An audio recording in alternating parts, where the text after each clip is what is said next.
As I had said to you last week, that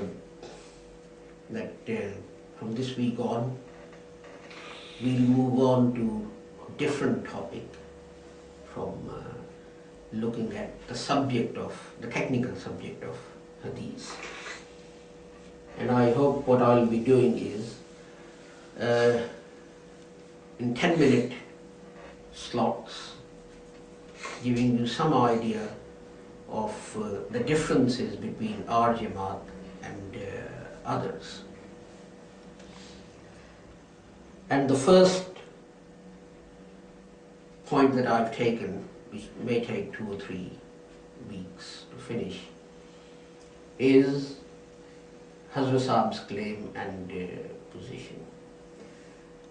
Now, every claim that Hazrat Saab made, every word that he used to describe himself, is to be found in his very first book, HMGA, which was more or less unanimously not only approved but even eulogized by the Muslims of India. And there is more or less unanimous agreement that up until 1901, Hazrat Saab did not claim to be a prophet. And the Qadiani Jamaat believes that it was in 1901 that Hazrat Saab changed his claim from that of being a mujaddid to that of being a prophet.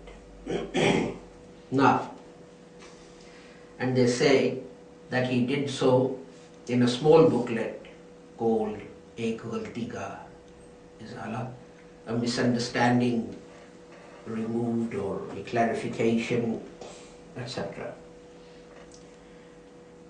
Today I will deal with 1 or 2 general arguments why that can't be correct. And next Friday, inshallah, we'll look at a ghalti azala itself. Now, the first argument is going back to the Holy Quran, the verse where the Holy Prophet Muhammad is described as Khatmun Nabiyyin. Now, there is no point in saying Khatim means this and seal means that by his seal new prophets will be made, etc. Because when that verse was revealed to the Holy Prophet Muhammad, his companions asked him what it meant.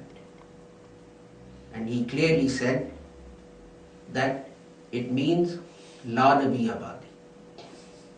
So Khatmun Nabiyyin, interpreted by the Holy Prophet Muhammad sallallahu alaihi wasallam, means La Nabi Abadi, which literally translated, no prophet after me. It doesn't talk about a new prophet, it doesn't talk about an old prophet, it doesn't talk about anything. The Holy Prophet Muhammad clearly said there will be no prophet after me. So if that is the Holy Prophet's own interpretation of this verse, who are we then to 14 or 1500 years later start putting new meanings into it? I mean, after all, he would know what God was revealing to him and what it meant. So that is one general point. Another general point is this, that Hazrat Saab started to take the pledge, the bath from people many, many years before 1901. And in that pledge, all you pledge to do is follow the commandments of Islam, do what it requires you to do, don't do what it says don't do. The only additional thing is, had a fraternal bond of affinity with Hazrat Mirza Ghulam Ahmed, which is required by a leader who's leading a Jamaat that, otherwise there'll be total chaos in the Jamaat. Now, in 1901, when it is said by the Qadiani Jamaat that Hazrat Sahib changed his claim, there should be some document, some poster, some leaflet, something which says to people, I've changed my claim. Those people who took the bath before 1901, thinking I'm just a mujaddid, they need to renew their pledge. They need to renew their bath, because I am now a prophet. I'm no longer a mujaddid. He didn't do so. A huge number of the people who had taken his pledge before 1901 actually published a circular where they signed their names. They published this circular and they sent it to Qadian, saying all of these people took the bath of Hazrat Mirza Ghulam Ahmed before 1901, and we did not find any difference in Hazrat Sahib's belief about his station or his claim after 1901. We kept on believing him to be the mujaddid of the 14th century, who was to appear in the garb of the Messiah that had been promised to the Muslim world. The fact that no one in the Jamaat during Hazrat Sahib's lifetime, during Maulana Nuruddin's lifetime, believed that Hazrat Mirza Ghulam Ahmed Sahib was a prophet is proven by the fact that the tombstone on Hazrat Sahib's grave said Mirza Ghulam Ahmed, Rais-e Qadian, Mujaddad Sajjad. Mirza Ghulam Ahmed, landlord of Qadian, reformer or Mujaddid of the 14th century of Hijrah. These words were written by Hazrat Maulana Nuruddin himself. He is the one who approved and corrected what was to go on that tombstone. Now it's puzzling that this man had changed his claim from being a Mujaddid to a prophet. The next person to become the leader of the Jamaat, Hakim Maulana Nuruddin Sahib, Rahmatullah Alayh, even he doesn't realize that Mirza Ghulam Ahmed is now a prophet. The text he prescribes for his tombstone is Mujaddid Sajjad. Well, at least a man who was so close to Hazrat Sahib, he would have known that Hazrat Sahib has changed his claim. Okay, if he missed it, what about the rest of the Jamaat? Did anyone in the Jamaat? Let's forget about anyone else.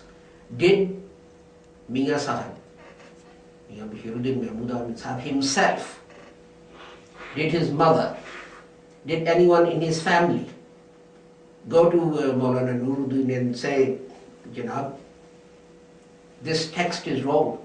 Hazrat Sahib changed his claim. What you put on there is what he claimed to be before 1901. When he died, he believed that he was a prophet. So please, can we change this tombstone? Can we change this text? No one did. So that means that at that time, at Hazrat Sahib's passing away, when Maulana Nuruddin became the Khalifa of the Jamaat, not a single person, including Mirza Bashiruddin Mahmud Ahmed Sahib, not a single person believed that Hazrat Mirza Ghulam Ahmed was a prophet from God. Everyone believed he was a mujaddid. So these, and in fact that tombstone was changed. And I asked, when I was in Qadian, I asked the caretaker of that area why the tombstone was changed. And at first he tried to deny it, but then he admitted that yes, there used to be a tombstone there. And the reason he gave for changing it was because Paigamis, that is, Ahmadis belonging to the Lahore Jamaat, kept on coming here and pointing to it and saying, look, the tombstone says Mirza Ghulam Ahmed was a mujaddid, and we had no answer to it. So what did we do? We ripped out the tombstone that was put there by Maulana Nuruddin, and we put a different one in its place. But even that one doesn't say Nabiullah. Even that one doesn't say Nabiullah. It just says Mirza Ghulam Ahmed, Masih Maud, Mahdi Maud, etc. So these are three general arguments why Hazrat Sahib could not have claimed to be a prophet. I will specifically deal with a ghalti ka azala next week, inshallah.